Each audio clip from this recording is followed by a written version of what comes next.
ગીરમાં સિંહોના મોતના મામલે વનમંત્રી અર્જુન મોઢવાડિયાએ જામવાડા અને જસાધાર એનિમલ કેર સેન્ટરની રૂબરૂ મુલાકાત લઈ વન વિભાગના ઉચ્ચ અધિકારીઓ સાથે સમીક્ષા બેઠક યોજી હતી। વનમંત્રીએ જણાવ્યું કે ગીરમાં અત્યાર સુધીમાં કુલ 8 સિંહોના મોત થયા છે, જ્યારે 17 સિંહો હાલ સારવાર હેઠળ છે। તેમણે વન પ્રેમીઓને આશ્વાસન આપતા ઉમેર્યું હતું કે ગત 28 તારીખ પછી ગીરમાં એક પણ સિંહનું મોત થયું નથી અને વન વિભાગ દ્વારા પરિસ્થિતિ પર સંપૂર્ણ કાબુ લેવામાં આવ્યો છે।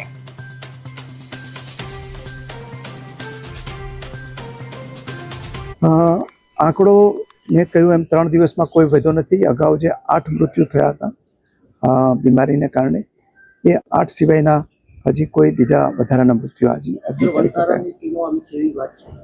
અમારા વન વિભાગના અધિકારીઓ અને કર્મચારીઓ પણ આપણા માત્ર ભારતમાં નહીં પરંતુ દુનિયા આખીને માર્ગદર્શન આપી શકે એવી ટીમ આપણી પાસે છે।